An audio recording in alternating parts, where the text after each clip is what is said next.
Hi student. இப்போ நம்ம என்ன பார்க்க போறோம் அப்படினு சொன்னாக்க எப்படி பாயிண்ட்ஸ் எல்லாம் கிராஃப்ல குறிக்கிறது அப்படினு பார்க்க போறோம். முதல்ல ஒரு சில பாயிண்ட்ஸ் வந்து நம்ம எழுதிக்கலாம்.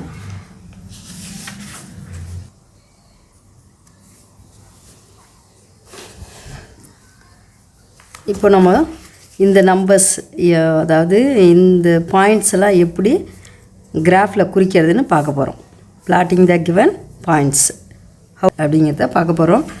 முதல்ல அதுக்கு வந்து x axis y axis போடணும். இதை இப்படியே போட்டுக்கலாம். ஏன்னா 4 குவாட்ரண்ட் வர்ற மாதிரி 4 குவாட்ரண்ட்ஸா பிரிச்சுக்கிறோம். சரியா வச்சு அந்த லைன்ல போடுங்க. ஓகேவா? இப்போ நமக்கு ஆரோ மார்க் போட்டுக்கணும். இது வந்து y axis, இது வந்து y dash axis,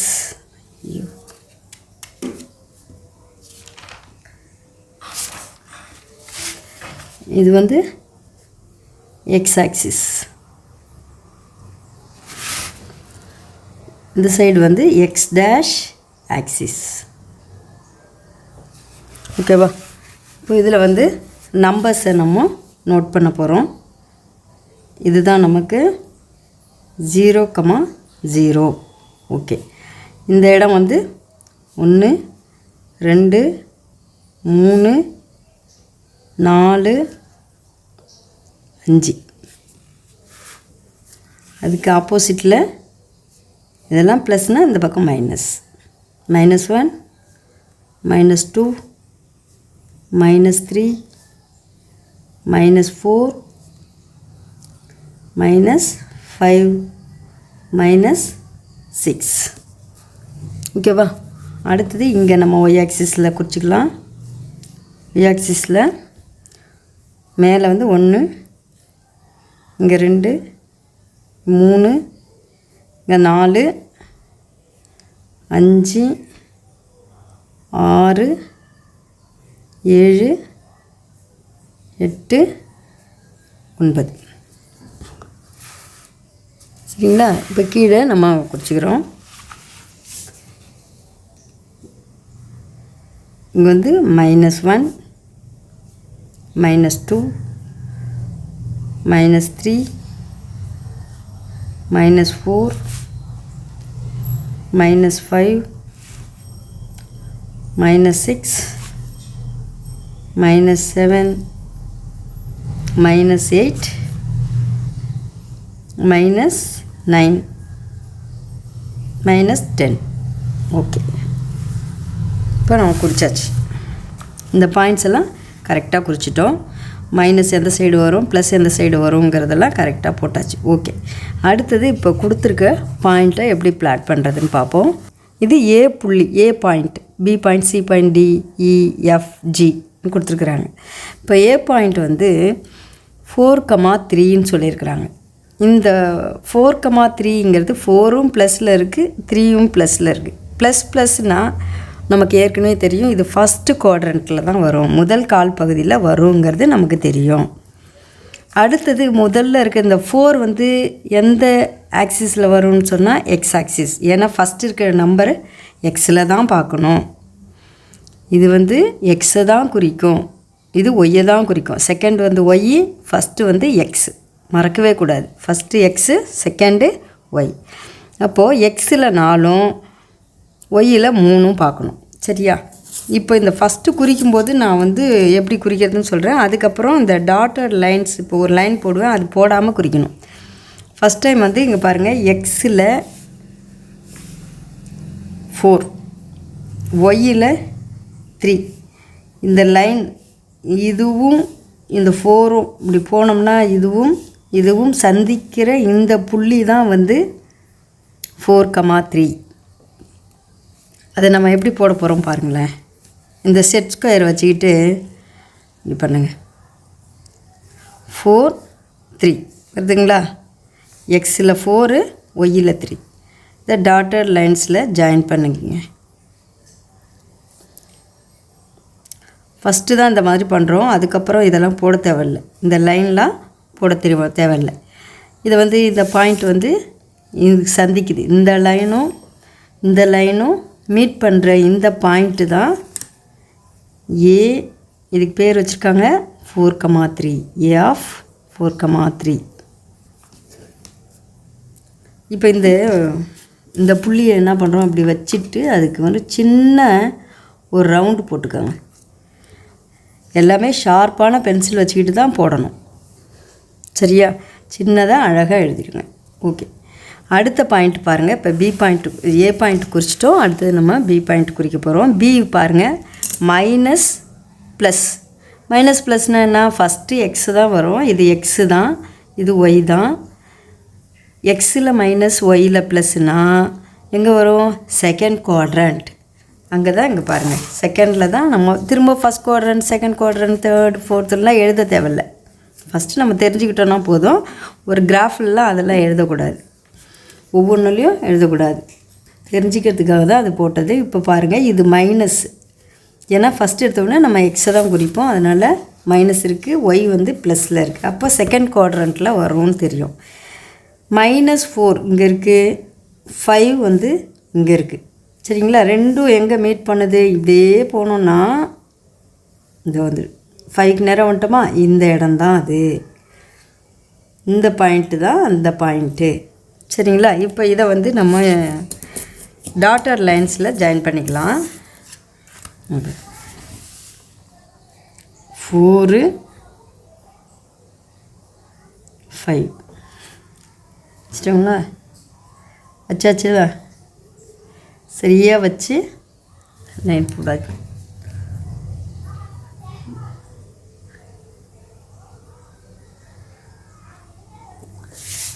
இது புரிதல், இது அண்டர்ஸ்டாண்டிங்க்காக தான் இதை பண்ணிகிட்ருக்கோம். சரி, ரெண்டு இங்கே வந்து எப்படி எழுதணும், ஒரு சின்னதாக புள்ளி வச்சு ஒரு சின்ன வட்டம் போட்டுட்டு பின்னு போட்டு ஃபஸ்ட்டு எக்ஸை தான் எழுதணும், -4 அப்புறம் ஒய் எழுதணும். ஓகேவா? அடுத்த பாயிண்ட் என்ன, சி பாயிண்ட். மைனஸ் எக்ஸ்லேயும் மைனஸ், ஒய்லேயும் மைனஸ்னால் தேர்ட் குவாட்ரண்ட்டு, அது -3 -6ங்கிறாங்க. அப்போ -3னா ஃபஸ்ட்டு எக்ஸை தான் பார்க்கணும், இங்கே -6 இங்கே, சரியா? இப்போ ரெண்டு புள்ளி இங்கே பாருங்கள், -3 -6னால் இந்த இடம் வரும், சரியா? இந்த பாயிண்ட்டை தான் குறிக்குது. இப்போ இதை வந்து நம்ம செட் ஸ்கொயரை வச்சு ஜாயின் பண்ணிக்கலாம். இந்த பாருங்கள்,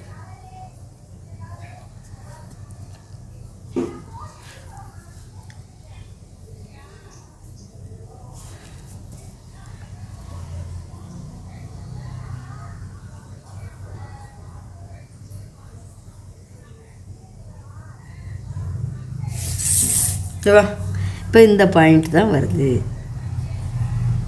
ஓகே, இதில் எப்படி எழுதுறது, சி பாயிண்ட், சி இங்கே உள்ளே கூட எழுதிக்கலாம், தப்பில்லை. ஆனால் இங்கே குறிச்சிட்டு எங்கேயோ போய் எழுதக்கூடாது, பக்கத்துலேயே சின்னதாக எழுதணும். ஃபஸ்ட்டு எக்ஸ் எழுதும்போது -3, அடுத்தது ஒய் வந்து -6, ஓகேவா? இப்படி இது மாதிரி சின்னதாக எழுதிக்கோங்க. அடுத்த பாயிண்ட்டு டி பாயிண்ட் வந்து பார்த்திங்கன்னா ப்ளஸ்ஸு, எக்ஸ் ப்ளஸ்ஸாக இருக்குது, ஒய் மைனஸாக இருக்குது. அப்போ இங்கே ஃபோர்த்து குவாட்ரண்ட், இங்கே தான் வந்து எக்ஸ் ப்ளஸ்ஸு ஒய் மைனஸாக இருக்கும். அப்போ இந்த குவாட்ரண்ட்டில் தான் வரும். அப்போ இங்கே 5 இருக்குது, 5 வந்து 5லேருந்து -2 இங்கே வரணும். ரெண்டு லைனும் சந்திக்கிற புள்ளி இங்கே தான் இருக்குது. சரி, ஓகே, இதையும் நம்ம டாட்டர் லைன்ஸில் ஜாயின் பண்ணிக்கலாம்.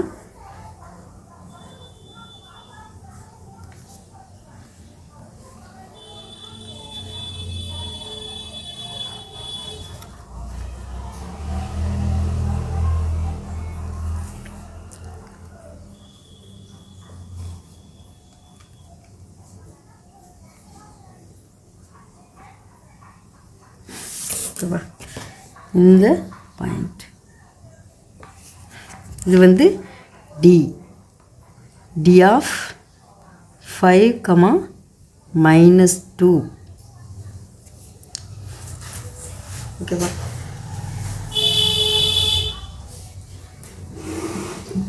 அடுத்தது இ பாயிண்ட். இ வந்து 6, 0.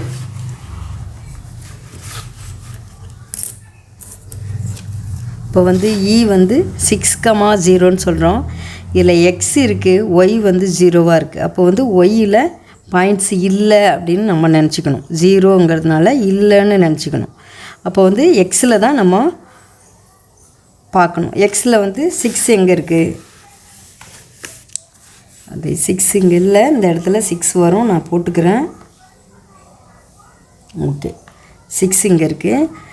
ஒய்யில் வந்து 0னா ஒய்க்கு போகக்கூடாதுன்னு அர்த்தம். இப்போது ஒய் 0வாக இருந்தாக்கா அந்த புள்ளி எங்கே அமையும் அப்படின்னு சொன்னால் எக்ஸ் ஆக்சிஸில் அமையும் அப்படின்னு நம்ம சொல்லணும். இது ரொம்ப முக்கியமானது. இந்த பாயிண்ட்டு இங்கே தான் அமையுது. இதை வந்து நம்ம ஜாயின் பண்ண முடியாது. ஒரே ஒரு பாயிண்ட் தான், ஒரே ஒரு புள்ளி தான் இருக்குது, ஒரே ஒரு நம்பர் தான் இருக்குது. அதனால் எக்ஸ் 0, ஒய் 0ங்கிறதுனால அந்த புள்ளி எக்ஸ் ஆக்சிஸில் அமையும். அடுத்தது பாருங்கள், எஃப்ங்கிறது 0, -5. இதில் பாருங்கள் எக்ஸு 0, அதாவது எக்ஸில் பாயிண்ட்ஸு நமக்கு இல்லை அப்படின்னு அர்த்தம். அப்போ ஒய்யில் -5. ஒய்யில் -5 எங்கே வரும்? இங்கே வரும். அப்போது இந்த மாதிரி வரும்பொழுது அந்த அச்சு மேலேயே அந்த பாயிண்ட்ஸ் அமையுது அப்படிங்கிறத நம்ம புரிஞ்சுக்கணும். இதை எழுதணும். 0, இது எஃப் 0, -5. அதே மாதிரி இதுக்கும் நம்ம குறிக்கணும். இ 6, 0. அடுத்து ஜி வந்து 0, ஜி வந்து 0, 0னா என்ன? இங்கே எக்ஸும் 0, ஒய்யும் 0. அப்போ இது இந்த ஆதி புள்ளி, ஆரிஜின் அப்படின்னு சொல்லுவாங்க. இது வந்து ஆரிஜின் 0, ஆரிஜின் சொல்கிறது. அப்போ இந்த பாயிண்ட் தான். ஓகேவா?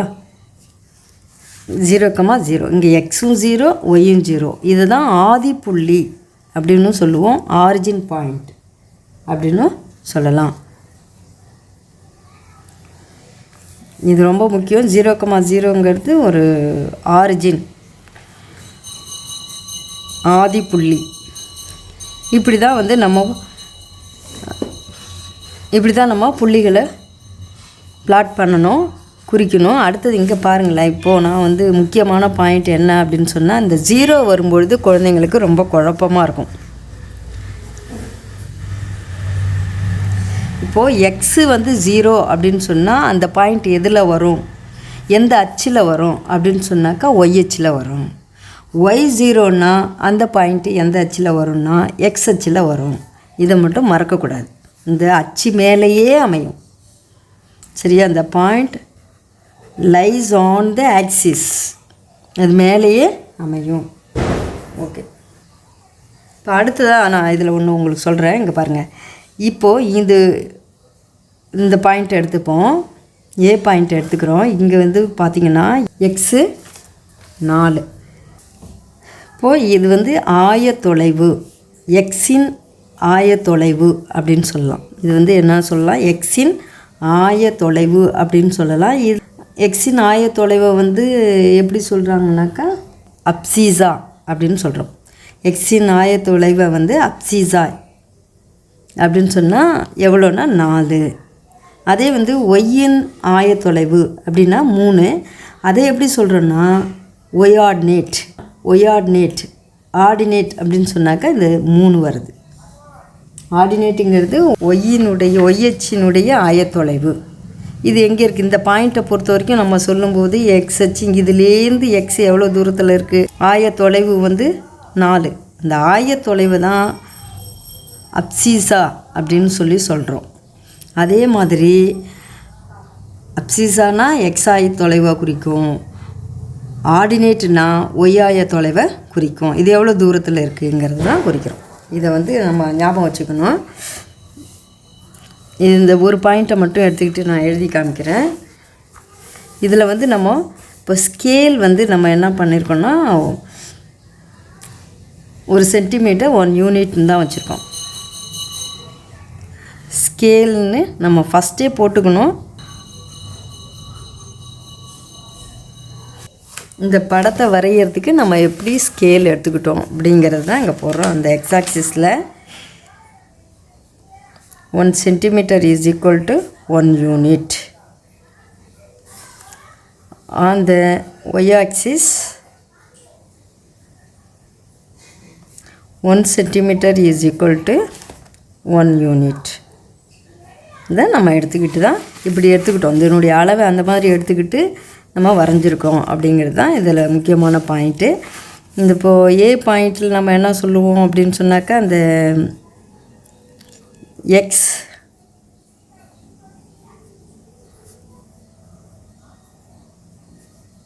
எக்ஸ் ஆய தொலைவு அப்படின்னா எக்ஸாய தொலைவு அப்படின்னு சொன்னால் அதை எப்படின்னு சொல்கிறோம்? அப்சீசா அப்படின்னு சொல்கிறோம். ஒய்யாய தொலைவை ஆர்டினேட்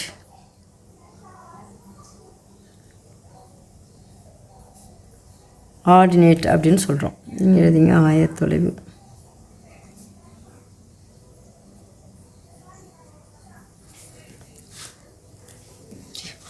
ஓகேவா?